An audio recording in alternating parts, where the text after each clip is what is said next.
through darkness and through light. Cry it out to the world.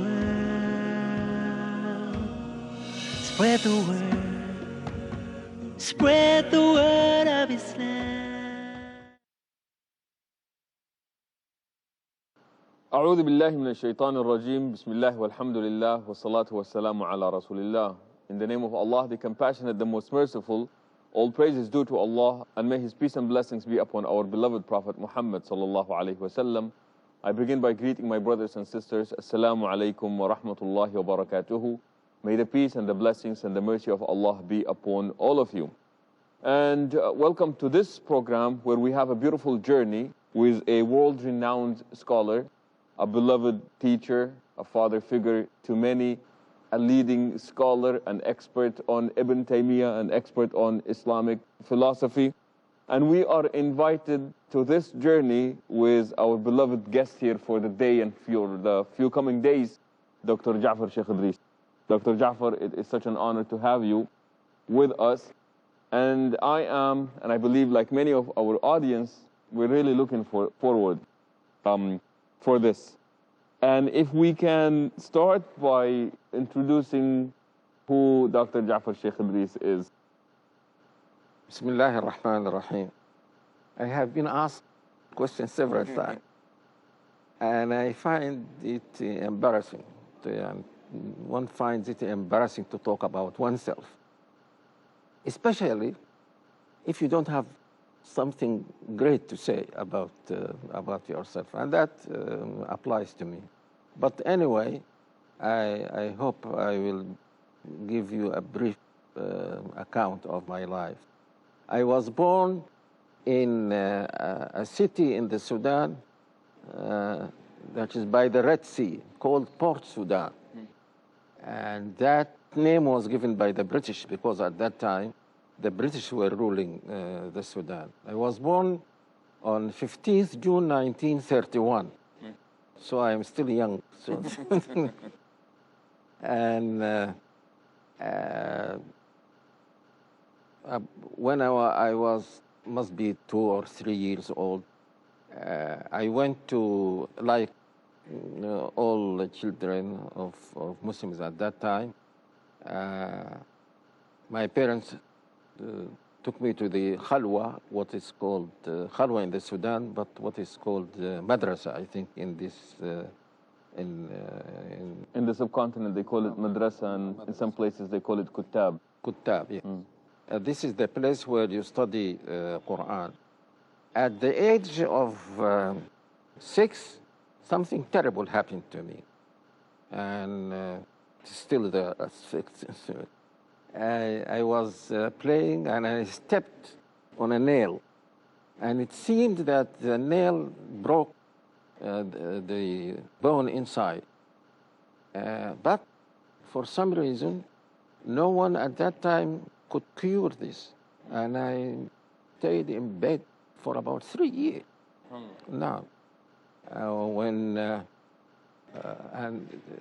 one doctor decided to amputate my leg.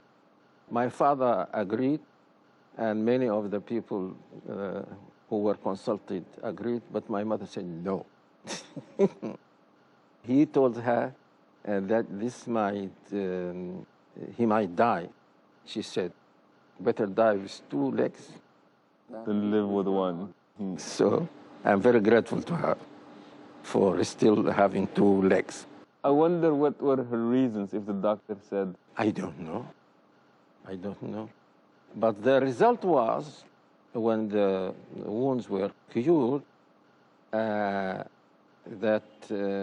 my foot became smaller than the other foot, and my leg shorter than the other. But anyway, that was better than nothing, not having any leg at all. And this is happening at the age of 9? I don't know where it happened. No, the accident happened at the age of 6. But we discovered that the leg was shorter only later on, perhaps 9 or 10, because I was limping.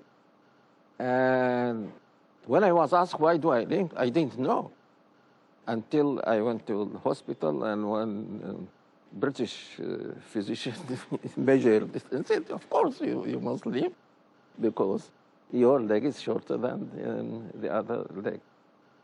Then,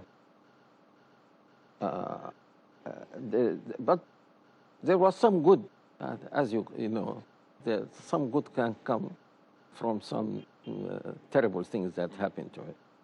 I realized that people of my age were very much ahead of me in their in school. So I came to study with real enthusiasm. Gotcha. Now, I used to get up in the morning, go to the Islamic school, then at about 7 or so, go to this regular secular school at this was the time of the British. Then I come from school, go to the Islamic school. Then in the evening I go to the Islamic school, and so on. This went for some time. When I was, I don't know what exactly was my age, but it was very early in my life that some of my relatives were Sunnis, and they told me about the Sunnah, and this is shirk, this is so and so, and I joined their group. My father and mother used to belong to a Sufi order. Don't want to mention the name, but and I was told that these Sufis commit certain kinds of shirk. I'm sorry, Sheikh, just for the benefit of our audience, when we use the word shirk, we are referring to associating others with the Creator, Allah subhanahu wa ta'ala. Yes, yes. Especially, for example, when you make, you invoke their help, or you make dua that they save you, or and so on. This is kind of shirk. But of course, no one prays to them or so. Now. So now you're faced with this, if I can call it a dilemma. No. You're belonging to this orthodox group, if I can call it, and your parents are following the Sufi order. Now, these, and something unfortunate happened to me. These people made a very big celebration. I don't know what they were celebrating, very near our home. And everyone went out to take part in that, except me. You stayed behind. I stayed. And I sat by my desk and pretended to be studying. A very committed student. Now, my mother came and told me to go and join the people. I said, Mother, I'm busy, I'm studying, and so on. She said, no, you have to go. And we used to respect our mother very much and to obey her. But I refused. And that was something she couldn't bear at all. And she boycotted me for several days. That's serious? No.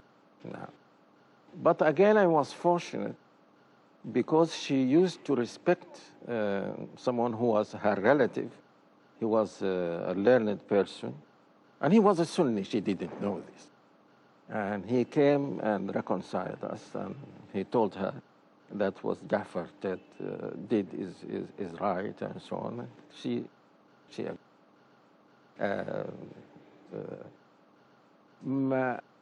the best thing that I think I did as a da'iyah, and I hope Allah will accept it as a good deed, is that my mother and father came to the Sunnah through me. Now, my mother changed, and for my father, it was not difficult. He was Hafiz of the Quran, And he used to ask me to come and read to him some of the books that I was reading. So, and when my mother changed, I asked her, I said, I told you about many things. What was it that Did it for you? Yeah, she said, and I say this, and I want everyone to see. Don't belittle people. My mother was not a learned woman or so, but the hadith and the verses of the Quran can be used even with very common people. Sheikh, I am sorry. I'm really interested in knowing what it is that had your mother change her mind, but we have to take a short break. Please do stay tuned to find out what really happened, and we will be back, inshallah. Spread the word of Islam. Assalamu alaikum wa rahmatullahi wa barakatuh. May the peace and the blessings and the mercy of Allah be upon all of you, and welcome back to this beautiful journey where we have as our guest our beloved teacher, Sheikh Ja'far Idris. Sheikh, I stopped you when you were telling us that your mother has changed her mind regarding the Sufi order that she was following, and you asked, what is it that did it for you? Of course, the worst thing that they were doing was to invoke the help of some people whom they called saints and who were supposed to be descendants of the Prophet ﷺ. So I told her about a hadith. It is a long hadith, but in which the Prophet ﷺ called upon his relatives, the tribes and so on, until he came to his own daughter, Fatima. And he told them all, something like, I cannot save you. لا أغني عنكم من الله شيئا. She said, I said to myself, we are following all these saints because they are descendants of Aisha. And now the Prophet is saying this to Aisha. That was the reason why, alhamdulillah, she changed. That is beautiful. And Sheikh, you started by saying, never belittle sharing a hadith or the ayah with people. Yes. And that's because this is an example of how she thought about the hadith that you related to her. And I remember something else also. I was reading to her the verses about Maryam. And the verses that Yusuf recited yesterday. And when I came to the verse where Isa said, Inni Abdullah, wallahi, she almost jumped. She almost jumped. Inni Abdullah atani al-kitab waj'alni mubarakan. Naam. And this is in reference to what is mentioned in Surah Al-Imran. Isa says, I am the servant of Allah. Naam, when she pointed to him, and he said, I am the servant of Allah. That's in Surah Maryam, yes. Naam. Yes. What else? Then I joined that group, as I said, and I benefited very much from them. It was through them that I came to know Ibn al-Qayyim and Ibn Taymiyyah. And at first, I found Ibn Taymiyyah very difficult to understand his books. So, and I used to read Ibn al-Qayyim more. Then I went to high school, where at that time, communism was very strong in all the world. That was the time of Stalin and so on. And the communist parties in the Arab world were very strong. And there were communists in the school. So we now, our activities now shifted from talking to the common people about saints and so on. We started talking to these our own colleagues about the existence of the Creator, about the falsehood of communism. And it was at that time that I started reading something about communism. And it was at that time that I read almost everything that Sayyid Qutb wrote. And also at that time that I read some of Abu al-Hasan al-Nadawi's book, some of Mawdudi's books. And all the time we had in our mind something to keep you on the path. Yes, to lose as I'm against people who were rejecting anything in the religion. And that is, I think, that had an effect on me, because I became more and more interested in arguments and in proofs and so on. That is why the first book that I wrote, perhaps that is the reason, in Arabic, was Physics and the Existence of the Creator.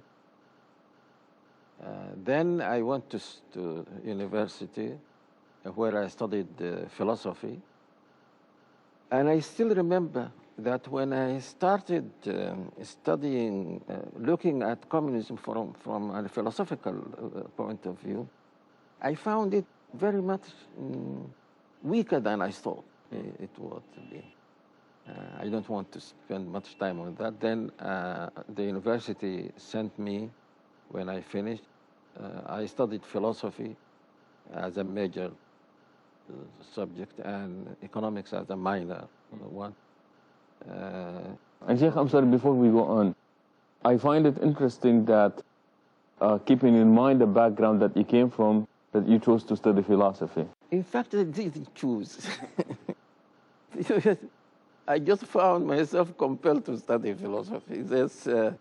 That was, we were the first students to study philosophy.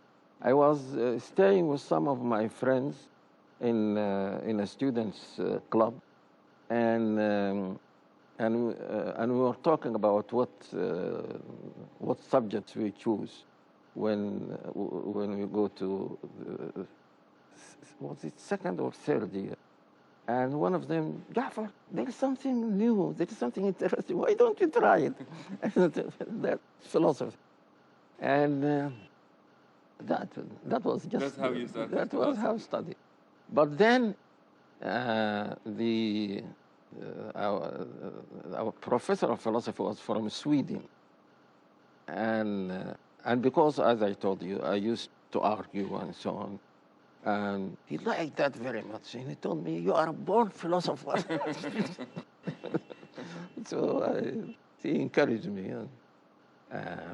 Then went to Britain to do my master's and then PhD. But then I had to interrupt my studies, go back to the Sudan for political reasons. I wanted to take part in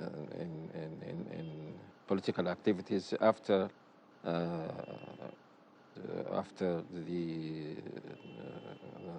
independence of the Sudan. No, not the independence.